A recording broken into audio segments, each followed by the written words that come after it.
So just to give a background, I'm Steven Fernandez. I'm a SEBI registered investment advisor and founder of Proficient Financial Planners. We do this kind of webinars each month. We have a YouTube channel by the name of Proficient Financial Planners. If you haven't subscribed, you can do that. And there are lots of other videos on emergency fund, biggest mistakes, etc. You can go through that.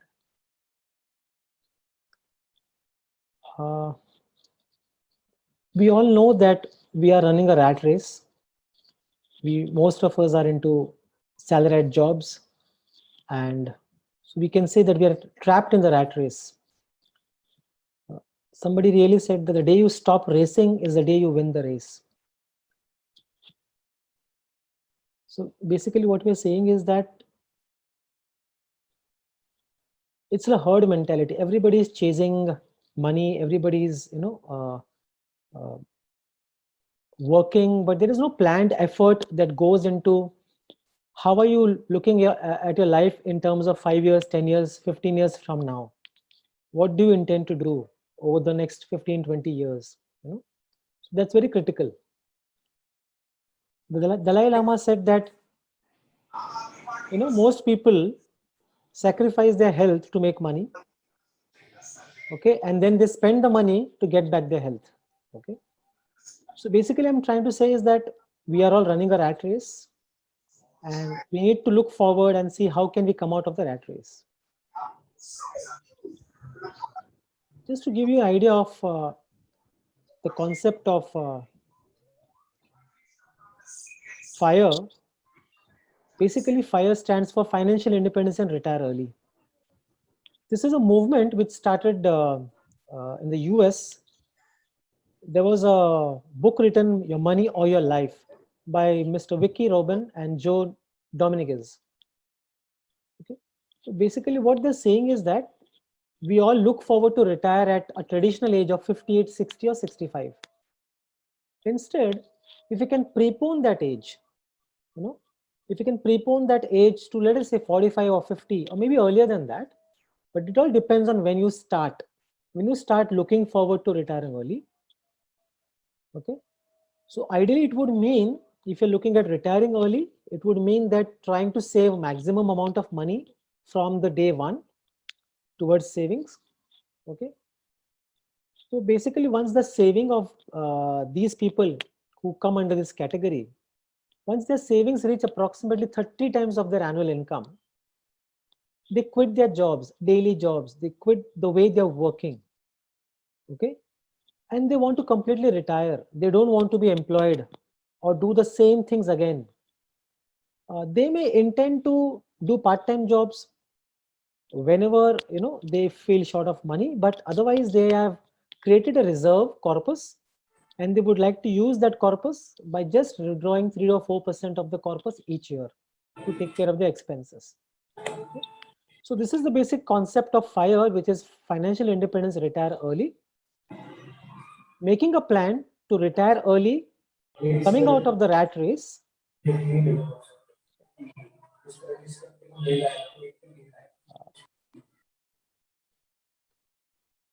Okay. So basically, financial independence could be having enough wealth to live a life of comfort without need to work. Financial independence also means complete freedom. Okay, there are no liabilities, no loans, no huge expenses to take care of, a stress-free life. Ideally looking forward to indulging in hobbies. There are people who want to travel. There are people who want to do so many things like gardening. There are people who want to do social work, help in the NGO. But because of the daily routine of the rat race, they're not able to do that. So financial independence ideally means that you try and find out some time for yourself. You decide an age when you want to retire, and try and focus your energies on pursuing your hobbies, doing what you love to do.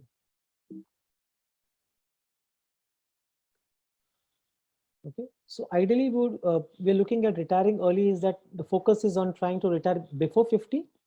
Somebody who are in their 30s and 40s probably are looking at retiring not at the retirement age of 50, but a little early than that.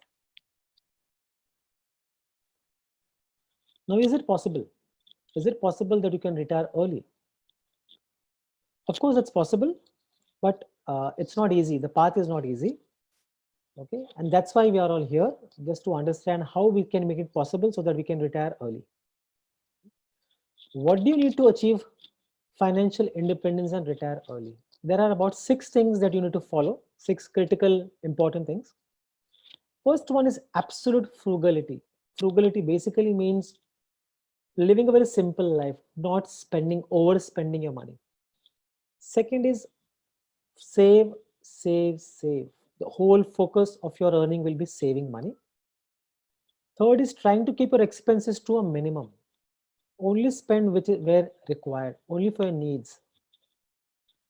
Fourth is the day you decide that you have to retire early, make an aggressive investment plan so that you focus on high risk, high returns, and you're able to create that kind of corpus within the time frame that you're looking at.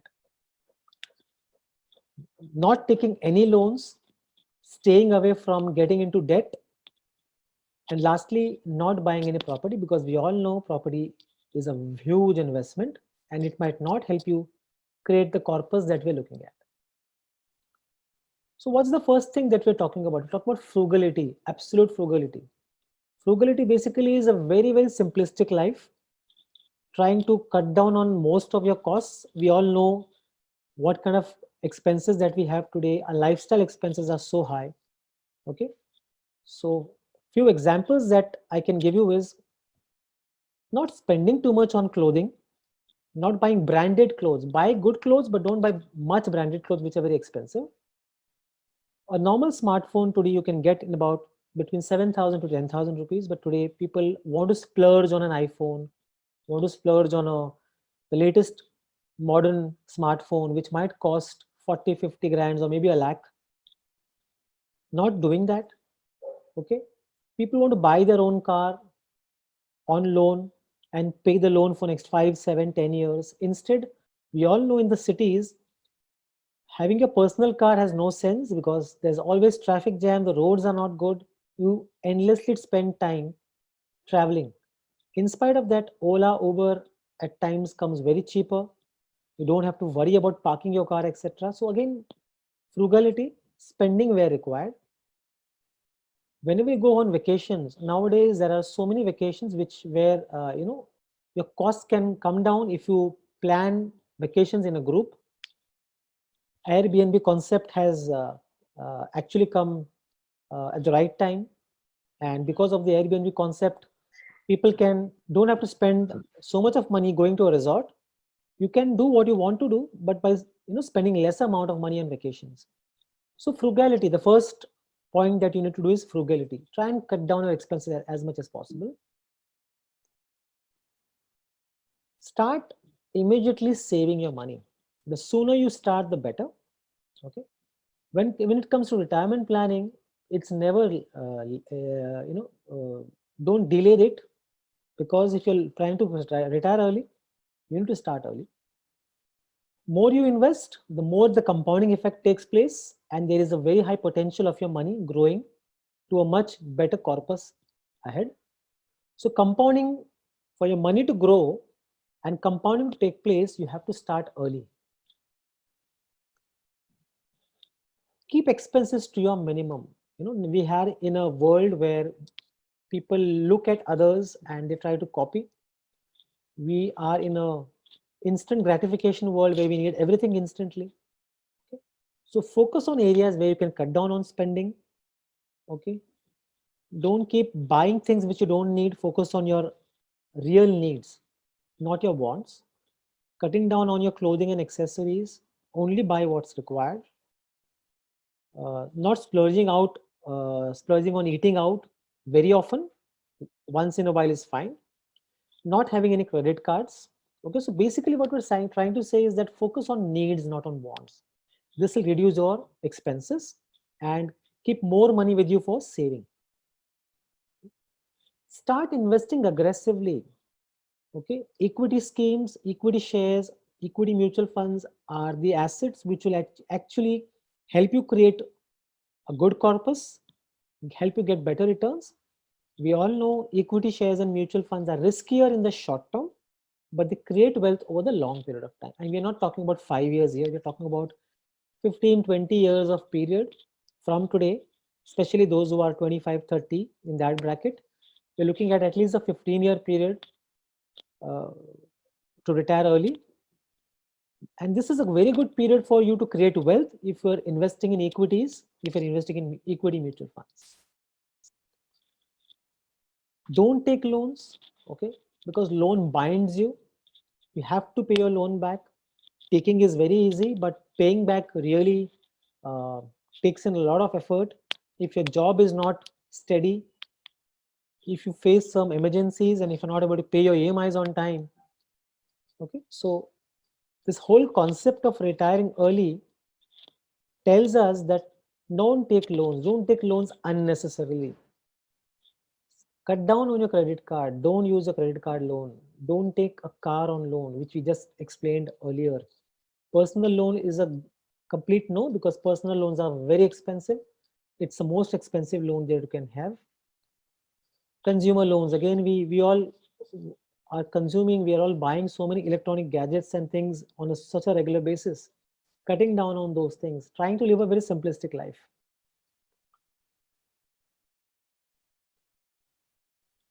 Don't buy property. Many of you would feel that why is this advice of not buying a property? Because we all know property is our life's biggest investment, especially in a country like India and especially in metro cities like Mumbai, Delhi.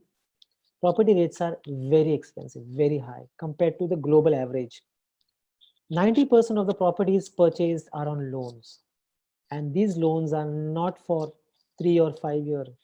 Most home loans, 70% and above home loans, are taken for periods of 15 to 20 years, which is a very long time. In that 15-year period, you actually pay almost 70% of the loan amount as interest. So if you taken a 50 lakh loan, and if you continue paying EMIs for 15 years, you actually end up paying close to 70%, almost 25 to 30 lakh worth of interest over that period. Renting is a cheaper option. Again, I'm saying, I'm not debating here what is good, what is bad, but very focused way if you want to retire early. This whole presentation is keeping in mind that you intend to retire early, you intend to pursue your hobbies, and you intend to create a good corpus so that you can retire without worrying about where your next meal is going to come from. Okay? Renting is a cheaper option. You can always decide to buy a small house in the future if you are able to create a bigger corpus than you had planned for. So you can always do that, but not when you actually start saving or investing for retiring early. Okay? So renting is a much better concept, is a much economical concept. So who should retire early? Okay, everybody has got their way of thinking. Everybody may be right or may be wrong in the way they think, but this whole presentation is focused on those people who want to pursue their hobbies, who are not able to get time in their day-to-day routine, in their rat race to pursue their hobbies. People who want to travel a lot, who have a hobby of traveling, but due to work pressure, due to job, due to a regular routine, they're not able to do that. People who want to work for social and environmental causes. Okay, again, their job might not allow them to do that. When whole of India has got one, it was exempted in Tamil Nadu. So I still believe Those who want to focus on emotional well-being. Okay, today's jobs are very stressful and they create a lot of stress. People who are highly stressed and are not able to continue in that job, they're not able to even look at a alternative profession. These are the people who uh, should be looking at retiring early, especially the first three cases where you want to pursue your hobbies, where you want to travel the world, want to have a social or environmental cause. So this is a completely different breed. You know, this is a different breed. Especially the younger population today is more keen on retiring early, is more keen on actually looking forward to retiring early. Okay, so retiring won't really mean that you won't earn any income. Okay, for example, if you are a professional if you are able to work and create some kind of an experience, some kind of a specialty, some kind of a niche within your own areas, like designers, content writers, trainers, financial consultants, etc. These are the people who can also work part-time in the future. Okay, they can always, because they've already created a corpus and they want to retain the corpus, they can always, whenever they feel like they want to take part-time assignments, they can do that. Okay, so you don't need to worry about regular income if you create a good corpus by starting early. And those people who are not able to reach the corpus that they want, but have reached at least 70-80% of the money that they need, they could also do part-time work by being a consultant. Now, what is the kind of corpus that we're looking at? What is it that we should look at? What are some starting points for you? If you're 21 or 25 or 30 or 35, within that range, ideally, and you're looking forward to retire over the next 15 or 20 years, first thing that you need to do is estimate what your current expenses are. Let's take, for example, somebody who's 21, okay, wants to retire, okay, has a 25,000 expense and wants to retire at 45, which means we're talking about almost 24 years. Okay, what happens in that case? Inflation, we are assuming at 7% average inflation over the last few years. He or she would require 1,26,000 when you're retiring. So 25,000 with inflation actually becomes 1,26,000. So you should be planning to generate an income of 1,26,000 per month when you retire after 24 years. Now to reach that, now to generate that kind of a monthly income, you need to have a corpus of about 4 crores approximately. How do you create that corpus? You start investing approximately 21,000 each month.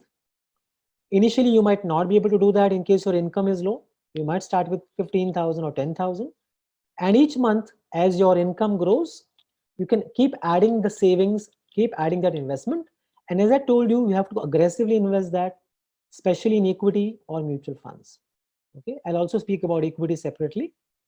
So a person who's 21 wants to retire at 45 has a monthly income requirement of 25,000. Would look forward to a 1,26,000 future expense, needs to have a corpus of 4 crores, should be looking at investing up around 21,000. If 21,000 has to be invested regularly, you can start at a lesser amount, but the intention is to increase the amount every year with each passing year so that he can reach this figure. Somebody is 35, looking forward to retiring by 50, let's say has a bare monthly income or expense of 40,000.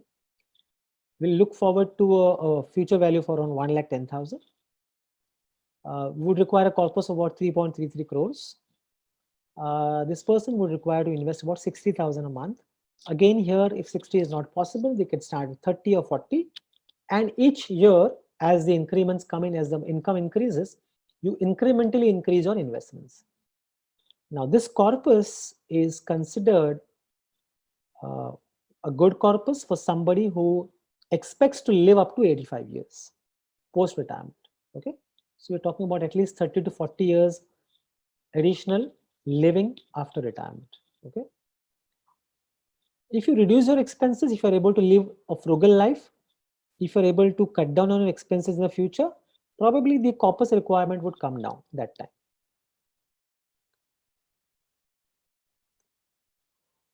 Okay, I mentioned that aggressively investing, one of the options is shares. For many who don't understand shares, typically, if you are a first-time investor, you could look forward to investing in the Sensex or the Nifty, which are the primary indexes followed in India. Sensex represents the top 30 stocks. Sensex represents the top 30 largest stocks in India, and these 30 stocks are the biggest, like TCS, Tata Consultancy Services, is recently became a 200 billion net worth Indian 200 billion company. Reliance Industries, etc. These are top stocks which are part of this top 30 stocks. Or the Nifty consists of the top 50 shares in India. These are the largest companies in India, great management, good balance sheets, and goodwill in the market. Most of these companies have got their own monopoly in a product or category of services that they provide. For example, if you look at Asian Paints has got almost 50 to 60% market share in the paint segment. Again, these companies like Pidilite and Nestle have got their own market share, have their own goodwill, and a niche that they've created in segments within the market. So as long as these monopolies are there, as long as these market shares are there, and these companies are part of the, you know, the top 50, the top 100 companies in the index, these are the companies which will create wealth. Buy companies which are among the top 50 or the top 60 companies in India, not because, uh, just because they're big, because these are the companies, because of the market share, because of the past history, which I will show you in some time. As Warren Buffett said,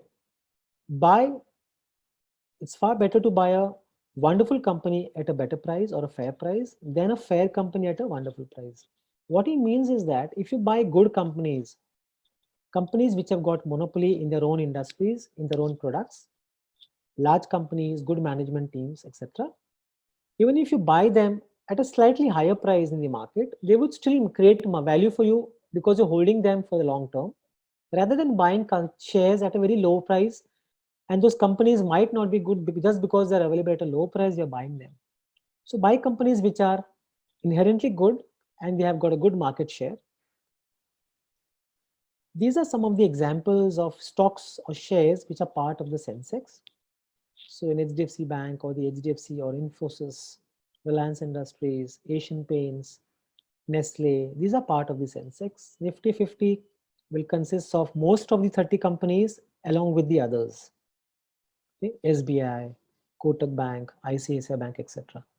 Okay, so ideally, first-time investors or young investors are looking at creating wealth. Stick around with large companies, stable companies, rather than trying to search for the huge universe of stocks, because the universe of stocks is huge. Okay, and you have to decide which are the few stocks, 10, 15 stocks that you will create in a portfolio.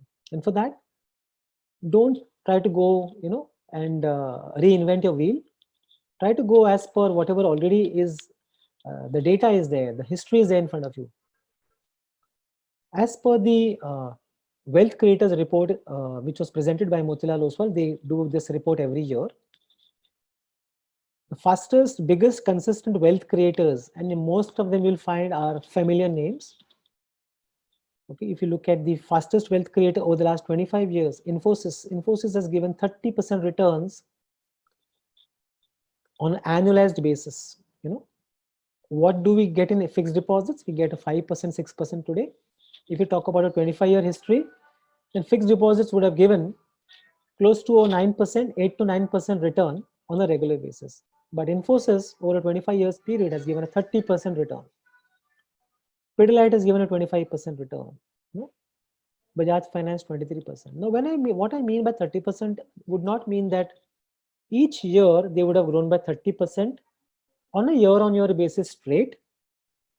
Some years the market would have been down, price of these companies would be down, and some years the price of these companies would be so up that they would cover the average. So for example, in the first year, if Infosys has not grown at all, which means it has got a 30% catch up to do.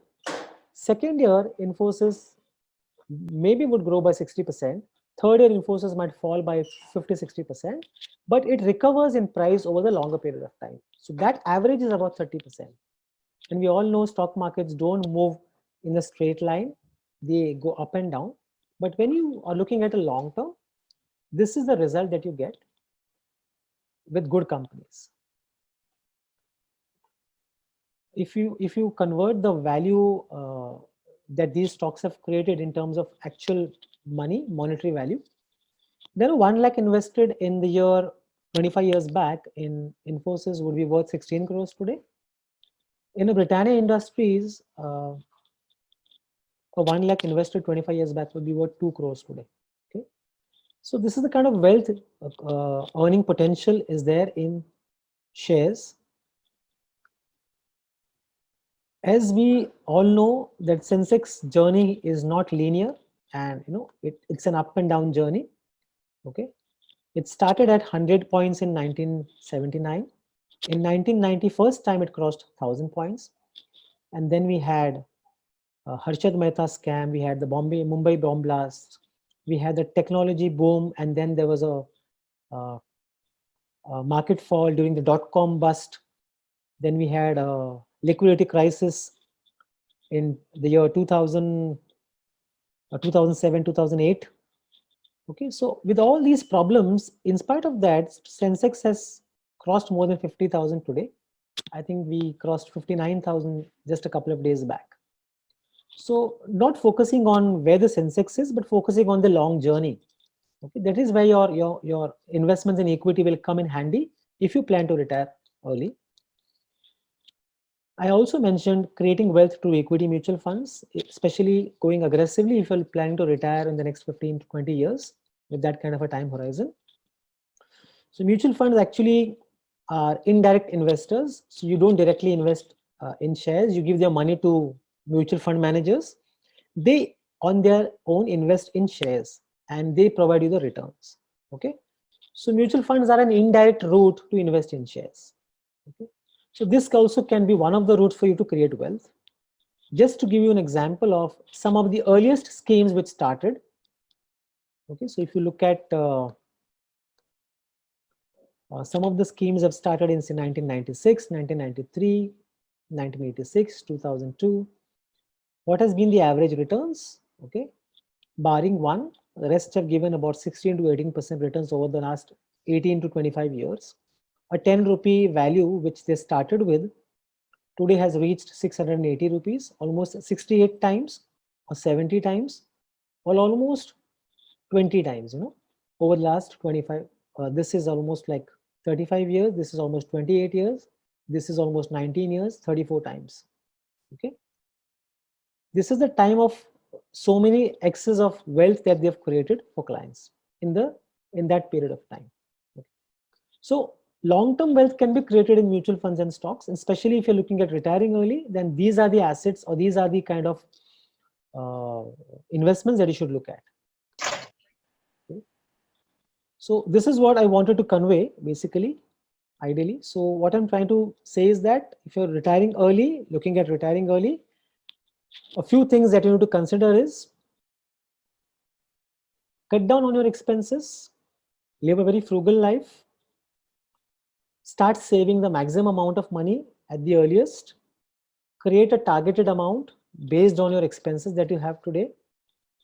Okay, aggressively invest in stocks and mutual funds because that is where will create wealth for you over the next 15, 20 years. Okay, don't get into loans or liabilities because that will reduce your ability to save or invest money. Don't invest in property because that is where a major amount of your investment will go to, and we all know property in the last 8-10 years have not really created wealth for investors. So this is basically the whole presentation about retiring early and financial independence. I'm open to questions now.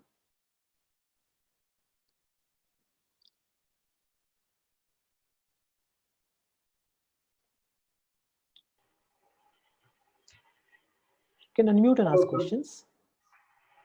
One second. Hello, sir. Good evening. Yes, good evening. Can you hear me? Yes, very clear. I would like to know that all the investments you spoke about, they're giving simple interest, isn't it? They were not giving compound interest.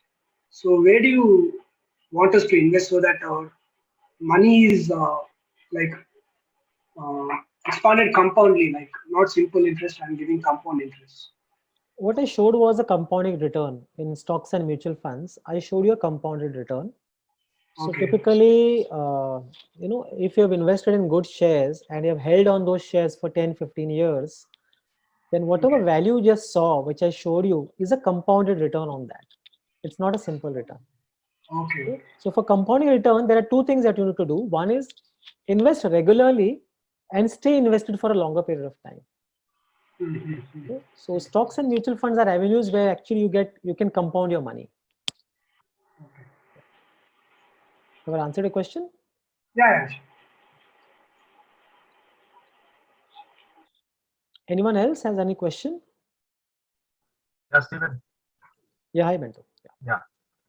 Yeah. Good evening, Stephen. Good evening. Yeah. I have a portfolio in mutual fund as well as in stocks. But what exactly is important is somebody if you could, give the input or idea.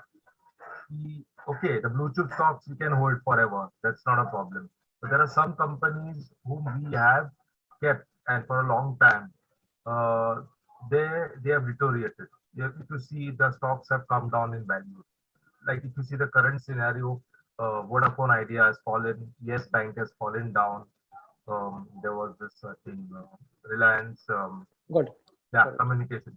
So Got we it. say about keeping invested for a long term, but then Right. there are these chances of the stock where we have to exit. When do we book Right. profit? Correct. That's more important. Okay, so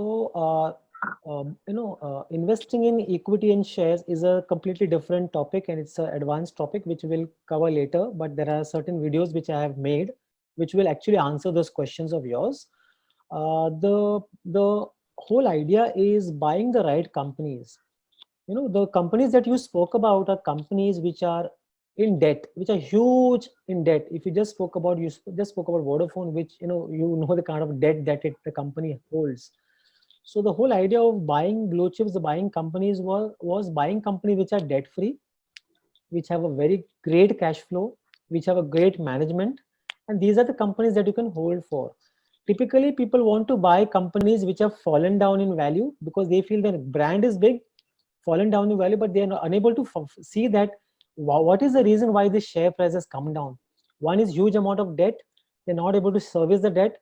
Competition has increased in that particular segment. Okay, so those are a few things which will give you indicators of when you exit. In case you have bought those stocks, you will get those signals when to exit. So my whole idea is basically buy companies which have got good cash flow, low debt, okay, and got monopolistic businesses within the business that they operate in. Okay, so this is a completely separate topic which I've already covered, and you can visit my YouTube page on Proficient Financial Planners. You will get one of the videos on stock equity investing also. Thank you. Yeah. Yeah. Yeah, Anu sir. As you know, I am just 24 right now. Right. We are considered to be millennials, right? So there are various kinds of investment opportunities for us, like cryptocurrency and other things. Right. People are going that way. But what would you like to recommend to us as we are starting to invest? I've not Right. invested majorly right now. Right. Right. Yeah. So basically, again, whenever you have a goal, based on your goal, when you start investing, it's always better. So, for example, I just gave you a goal of retiring early. So that is one of the goal. Apart from that, you may have other goals also. For example, you may want to travel. You want to go, want to travel somewhere. You want to, maybe renovate your home, etc. Then we could say so many other goals. You may want to do, complete your education, or maybe do a post graduation. You may be working now, but you want to maybe do a post graduation. You want to save for that. So any goals that you have to first decide those goals, decide the time frame. Any goal which is less than 5 years, okay, Okay. ideally don't take a risk. Yeah. Any goal which is more than 5 years, you can take a risk and you can invest aggressively. Because any stock markets move, there are certain periods when stock markets does not give you returns. A couple of years, 2 years, 3 years, you may not see markets doing well. That is why if you have a goal of 5 years and above, stock markets, equity funds will give you a better return. So you can start a monthly investing in mutual funds through SIP, options, etc. if you have a goal of 5 year plus. But if you have a goal less than 5 years, you have options like a recurring deposit in your bank. You may have options like a fixed deposit in a bank. In mutual funds also, there are certain debt fund schemes which will not give you very high return, but you will not have a very high risk also there. So if you are investing for short term, you can't take a risk. You have to be happy with the lesser returns. But if you're looking at 5 year plus say 10 or 15 years, then there is no option. You have to take a risk because you have to earn higher returns. Otherwise, you'll not beat inflation. Okay. And would you recommend that the inflation would stand still at 7% or less in coming years? No, this is an average inflation over the last couple of years, but going ahead, ideally inflation would come down on many products. But the only problem is, the way our lifestyle expenses are. If you bring in our lifestyle expenses, then even 7% inflation will be less. Just for example, eating out. If you keep eating out 10 times a month, if you go and keep spending money in the mall regularly, if you keep buying online, then even 10% inflation will be less for you. Okay, so that's why 7% average inflation is good if you are moderately spending. If you are within your means, a 7% inflation is a good indicator. But if you're splurging your money, regularly spending, not saving, then even a 10% inflation will be less for you. Yeah, because most of the investments are not even reaching the inflation mark. That's right, absolutely. Yeah, that means you're losing the money in the future. Absolutely. So you have no choice. You have to take a risk if you're investing above 5 years. You can't say stock markets are risky, mutual funds are risky, I will not invest. So you're taking a risk against inflation. You will reach a stage where your earnings will be less than inflation, and then you have to continue working for 60, 65, 70 till you are alive. Yes. Yeah, thank you. Right. So thank you, friends, for joining.